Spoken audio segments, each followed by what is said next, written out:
प्रिय श्रद्धालुओं, जय श्री कृष्णा, जय श्री राम, जय श्री महाकाल। पार्वती जी सप्तऋषियों की समझाइश पर अपने महल आ गई और उनका जो तप था वो पूर्ण हुआ। अब आगे की कथा श्रवण कीजिएगा। पठवों काम जाय शिव पाही, करे क्षोभ शंकर मन माही। तब हम जाए शिव सिर नाई, करवाओ विवाह बरियाई। तुम जाकर कामदेव को शिव जी के पास भेजो, वह शिव जी के मन से क्षोभ उत्पन्न करें, उनकी समाधि भंग करें। तब हम जाकर शिव जी के चरणों में सिर रख देंगे और जबरदस्ती उन्हें राजी करके विवाह करा देंगे। यह विध भले देव हित होई, मत अति नीक कहें सब कोई। अस्तुत सुरन कीन अति हेतु, प्रगटेउ विषम्बान झक केतु। इस प्रकार से भले ही देवताओं का हित हो और तो कोई उपाय नहीं है। सबने कहा यह सम्मति बहुत अच्छी है। फिर देवताओं ने बड़े प्रेम से स्तुति की। तब विषम 5 बाण धारण करने वाला और मछली के चिन्ह युक्त ध्वजा वाला कामदेव प्रकट हुआ। सुरन कही निज विपति सब, सुन मन कीन विचार। सम्मु विरोध न कुशल मोहे, बेहस करे अस्मार। देवताओं ने कामदेव से अपनी सारी विपत्ति कही। सुनकर कामदेव ने मन में विचार किया और हंसकर देवताओं से यूँ कहा कि शिव जी के साथ विरोध करने में मेरी कुशल नहीं है। तदपि करव में काज तुम्हारा, श्रुति कहे परम धर्म उपकारा। परहित लाग तजय जो देही, संतत संत प्रशंसय तेही। तथापि मैं तुम्हारा काम तो करूँगा, क्योंकि वेद दूसरे के उपकार को परम धर्म कहते हैं। जो दूसरे के हित के लिए अपना शरीर त्याग देता है, संत सदा उसकी बड़ाई करते हैं। अस कहे चलो समय सिर नाई, सुमन धनुष कर सहित सहाई। चलत मार अश्रदय विचारा, शिव विरोध ध्रुप मरण हमारा। यूँ कहे और सबको सिर नवाकर कामदेव अपने पुष्प के धनुष को हाथ में लेकर बसंत आदि सहायकों के साथ चला। चलते समय कामदेव ने हृदय में ऐसा विचार किया कि शिव जी के साथ विरोध करने से मेरा मरण निश्चित है। तब आपन प्रभाव विस्तारा, निज बस कीन सकल संसारा। कोप्यु जबय बारिशर केतु, क्षणमो मिटे सकल शत्रु सेतु। तब उसने अपना प्रभाव फैलाया और समस्त संसार को अपने बस में कर लिया। जिस समय उस मछली के चिन्ह को ध्वजा वाले कामदेव ने कोप किया, उस समय क्षण भर में ही वेदों की सारी मर्यादा मिट गई। ब्रह्मचर्य व्रत संयम नाना, धीरज धर्म ज्ञान विज्ञान। सदाचार जब जोग विरागा, समय विवेक कटक सब भागा। ब्रह्मचर्य नियम, नाना प्रकार के संयम, धीरज धर्म ज्ञान विज्ञान, सदाचार जप योग वैराग आदि विवेक की सारी सेना डरकर भाग गई। भागे विवेक सहाय सहित, सुसुभट संयुग मह मुरे। सदग्रंथ पर्वत कंदरन महु, जायते अवसर दुरे। होनहार का करतार को, रखवार जग खरु भर परा। दुई माथ के रतिनाथ जय कहूँ, कोप कर धनुषर धरा। विवेक अपने सहायकों सहित भाग गया। उसके योद्धा रणभूमि से पीठ दिखा गए। उस समय वे सब सदग्रंथ रूपी पर्वत की कंदराओं में जा छिपे, अर्थात ज्ञान वैराग्य संयम नियम सदाचारी ग्रंथों में ही लिखे रह गए।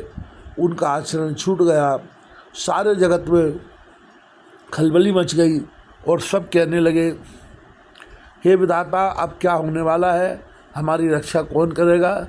ऐसा 2 सिर वाला कौन है जिसके लिए रति के पति कामदेव ने कोप करके हाथ में धनुष बाण उठाया है?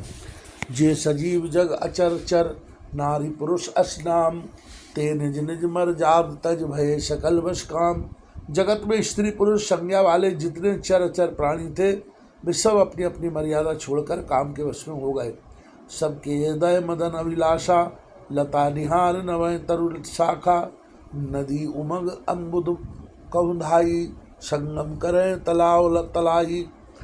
सबके हृदय में काम की इच्छा हो गई।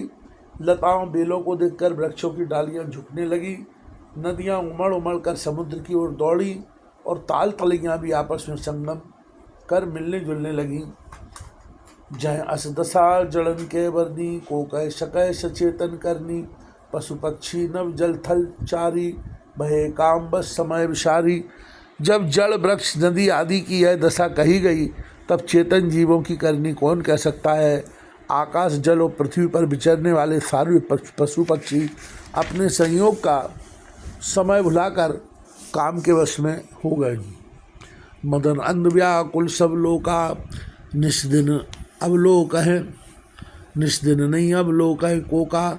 देव दनुज नर किन्नर व्याला, भूत पिशाच भूत वैताला। सब लोग कामंद होकर व्याकुल हो गए, चकवा चकवी रात दिन नहीं देखते। देव दानव मनुष्य किन्नर सर्प प्रेत पिशाच भूत वैताल, इनके दशा न कहो भवानी। सदा काम के चेरे जानी, सिद्ध विरक्त महामुनि जोगी। तेप काम बस भये वियोगी। ये तो सदा ही काम के गुलाम हैं, यह समझकर मैंने इनकी दशा का वर्णन नहीं किया। सिद्ध विरक्त महामुनि और महान योगी भी काम के बस होकर योग रहित या स्त्री के विरही हो गए। भय काम बस जोगी से तापस, पामरन की को कहे। देखें चराचर नारी मय, जे ब्रह्ममय देखत रहे। अबलाव लोक पुरुषमय, जग पुरुष सब अबलामय। द्विदंड भर ब्रह्मांड भीतर, काम कृत कौतुक अयम। जब योगेश्वर और तपस्वी काम के बस हो गए, तब पामर मनुष्यों की कौन कहे। जो समस्त चराचर जगत को ब्रह्ममय देखते थे, वे अब उसे स्त्रीमय देखने लगे। स्त्रियां सारे संसार को पुरुषमय देखने लगीं और पुरुष से स्त्रीमय देखने लगे। 2 घड़ी तक सारे ब्रह्मांड के अंदर कामदेव का रचा हुआ यह कौतुक तमाशा चलता रहा। धरी नकाऊ धीर सबके मन मन से झरे, जे राखे रघुवीर ते उबरे ते कालमो। किसी ने भी हृदय में धैर्य धारण नहीं किया, कामदेव ने सबके मन हर लिए। रघुनाथ जी ने जिनकी रक्षा की, केवल वे ही उस समय बचे रहे। उभय घरी यश कौतुक भयु, जो लग काम शंभु पै गयु। शिवय मिलोक सशंक्यु मारू, उभय जथा थिति सब संसारू। 2 घड़ी तक ऐसा तमाशा हुआ, जब तक कामदेव शिव जी के पास गया। शिव जी के को देखकर कामदेव डर गया, तब सारा संसार फिर जैसा का तैसा स्थिर हो गया। भय तुरंत सब जीव सुखारे, जिम मंद उतर गए मतवारे। रुद्र देख मदन भय माना, दुराधरस दुर्गम भगवाना। तुरंत ही सब जीव वैसे ही सुखी हो गए, जैसे मत वाले नशा किए हुए लोग मद नशा उतर जाने पर सुखी होते हैं। दुराधर्ष जिनको पराजित करना अत्यंत ही कठिन है, और दुर्गम जिनका पार पाना कठिन है। भगवान संपूर्ण ऐश्वर्य धर्म यश श्री ज्ञान और वैराग्य रूप 6 ईश्वरीय गुणों से युक्त रुद्र महाभयंकर शिव जी को देखकर कामदेव भयभीत हो गया। फिरत लाज कछु कर नहीं जाई, मरण ठान मन रचिस उठा पाई। प्रकटिस तुरंत रुचिर ऋतु राजा, कुसुमित नवतरु राज विराजा। लौट जाने में लज्जा मालूम होती है और करते कुछ बनता नहीं। आखिर मन में मरने का निश्चय करके उसने उपाय रचा। तुरंत ही सुंदर ऋतुराज वसंत को प्रकट किया। फूले हुए नए नए वृक्षों की कतारें सुशोभित हो गई। वनोपवन बापिका तड़ाका, परम सुभग सब दिशा विभागा। जय तय जन्म उमगत अनुरागा, देख मुयो मन मन सिज जागा। वन उपवन बावली तालाब और सब दिशाओं के विभाग परम सुंदर हो गए। जहाँ तहाँ मानो प्रेम उमड़ रहा है, जिसे देखकर मरे मनों में भी कामदेव जाग उठा। जागई मनोभव मुए, मन बन सुगमता ना परे कही। शीतल सुगंध सुमंद मारुत, मदन अनल शखा सही। बिकसे शरण बहु कंज कुंजत, पुंज मंजुल मधुकरा। कल हंस पिक सुख सरस, रव कर गान नाचें अप्सरा। मरे हुए मन में भी कामदेव जागने लगा। वन की सुंदरता कही नहीं जा सकती। काम रूपी अग्नि का सच्चा मित्र शीतल मंद सुगंधित पवन चलने लगा।